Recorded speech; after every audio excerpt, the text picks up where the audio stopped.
and good evening. Today I'm going to be doing a demonstration on the white cane, adaptive mobility devices, and low vision devices in orientation and mobility. Now first I'm going to start with the cane. Now traditionally canes are usually white and they have a black portion and some red reflective tape, but my cane does not. Now I got my cane from Ambutech, which is a common company that makes canes and other mobility devices. I have it right here. It's an Ambutech folding cane and it's graphite. Now I like graphite because graphite is a very lightweight material, and I've tried aluminum, but aluminum is very heavy and it makes my hand hurt. So the cane is very basic in its parts. So this whole part right here, this is called the shaft. So that's basically the long stick part. And then at the top right here, this is the handle, and the handle has a grip. This rubber right here is the grip, and it has a flat portion and a rounded portion.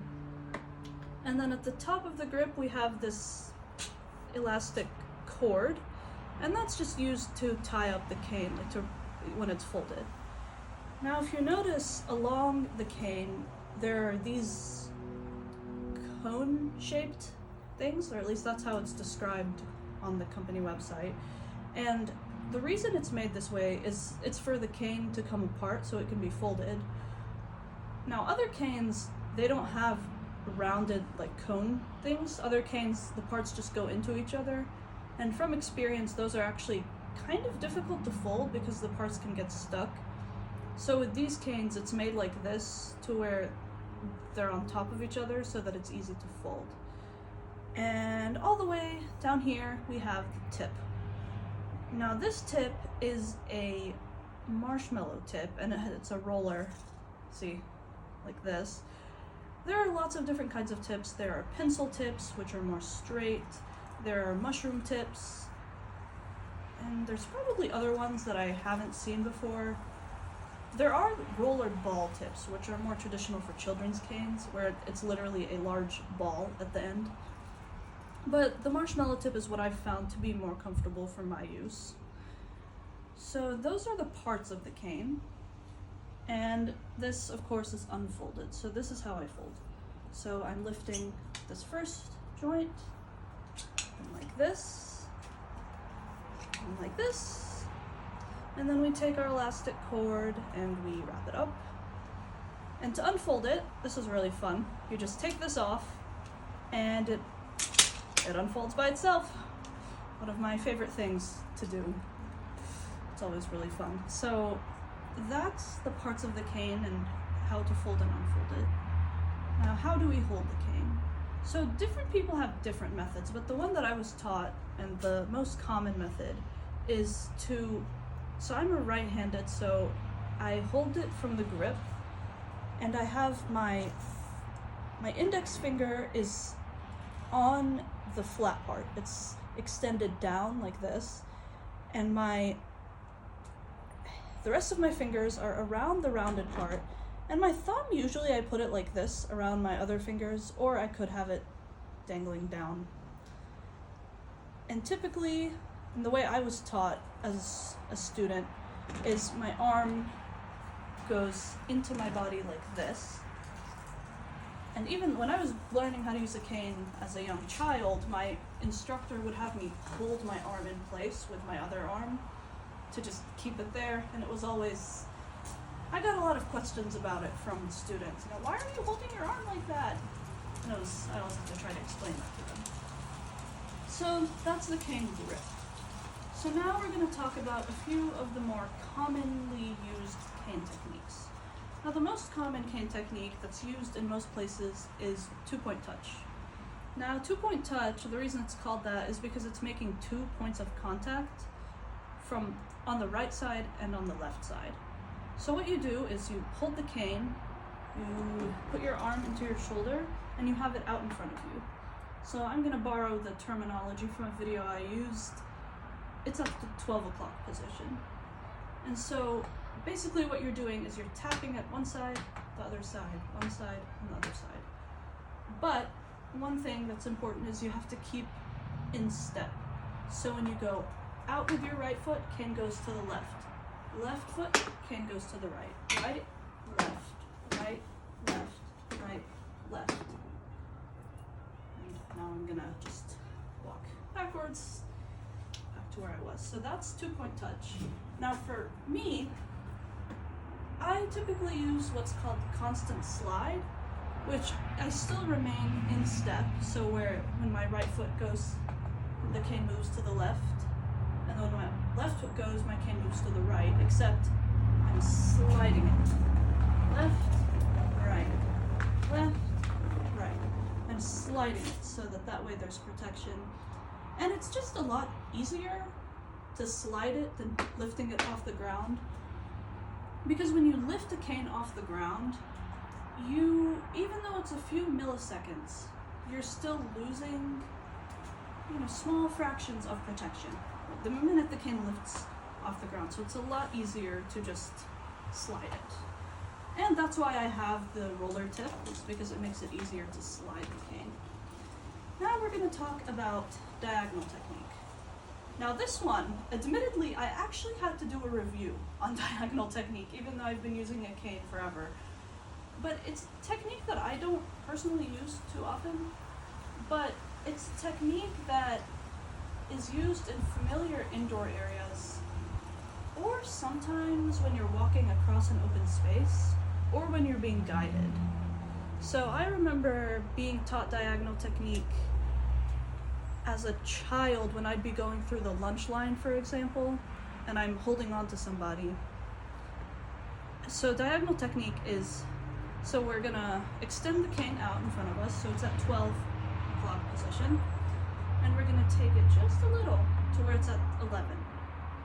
And so you're gonna walk like this. So if you're walking across the hallway, let's say, you're walking across the space, let's say it's a familiar hallway, you're still getting protection. And you can, if you wanted to, lift the cane a little bit, but again, I prefer to leave it on the ground. And one thing to make sure is you don't want the cane to slip all over the place. So if you feel your cane going like this, or like this, that's not going to offer the protection that's necessary.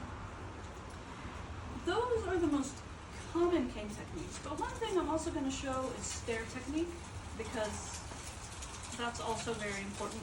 So I'm on my porch right now, and I'm going to use my constant slide,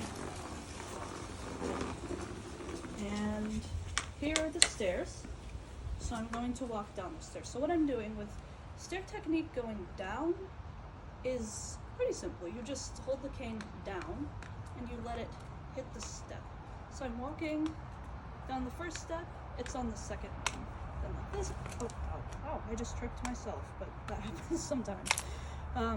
It just does like that, and you're at the end of the stairs. Now for up, I'm turning, you hold the cane like, oh yes, okay. So I'm turning my hand so that my elbow is facing, it's sort of at a right angle right now, but it's gonna be straight. But my thumb is now extended down on the flat part. I'm just turning it towards the camera so you can see how it looks. And my fingers are around the flat part. And so now my cane is on the step. I'm going up, hits the next step, next step, next step, next step, and we're done. So that is how you do stair technique. And now I'm making my way back to where I was. Okay. So I'm just orienting back to where I was. Okay. So those are the most common cane techniques. There are probably ones that I'm not remembering here or ones I'm not as familiar with, but those are the most common. So now I'm going to fold up my cane and we're going to move on to our next part of the demonstration. So next we're going to talk about we're gonna talk about adaptive mobility devices first. Now this was actually a new concept to me. I had not heard of adaptive mobility devices before, but adaptive mobility devices are typically used either for very young children before they learn how to use a cane, or for a child with multiple disabilities. So basically what an adaptive mobility device is a device that provides protection for the child, it's a device that they push in front of them so that it hits obstacles before they do. So there could be different ones.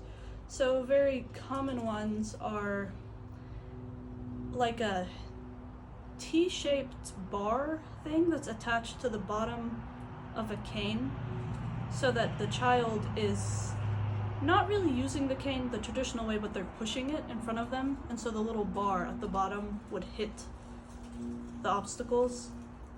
Another is a rectangular shaped device. The one that I saw in a video once was 2 canes. So the mobility instructor had 1 cane, and then the child had a cane, and the 2 canes had like sticks between them. They were like connected to each other with the sticks, and the instructor was on the right of the child, and so the rectangle device was in front of the kid.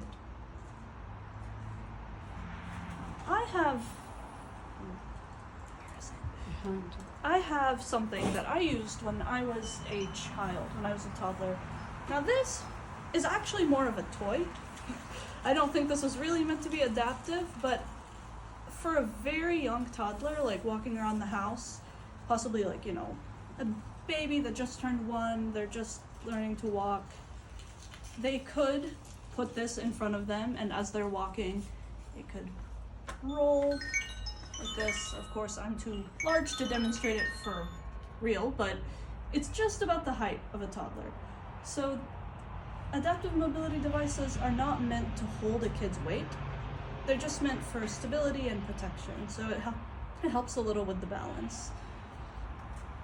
Other examples could include toy strollers, toy shopping carts with things in them. So one example I saw was a toy shopping cart that had bean bags in it, so that way there was weight to it, so there was more impact or feedback, I guess. So if the kid was gonna, let's say, hit a chair or a wall, they would feel it more. Whereas if there was nothing in the cart, it would probably just be flimsy. So the kid could push it in front of them and get the feedback. I don't know, admittedly, too much about the multiple disabilities and how long a student with multiple disabilities would use an adaptive mobility device, but this is how a really young child would use it as a pre-cane technique. Next, we're going to talk about low vision devices. So low vision devices are things that could be used by students who have some remaining vision to help during a mobility lesson. So an example could include a monocular, which is basically like, let's say if you took a pair of binoculars and cut it in half, a monocular is basically one side of a pair of binoculars. And a student would use that, they'd put it in front of their eye and focus in on, let's say, a street sign far away.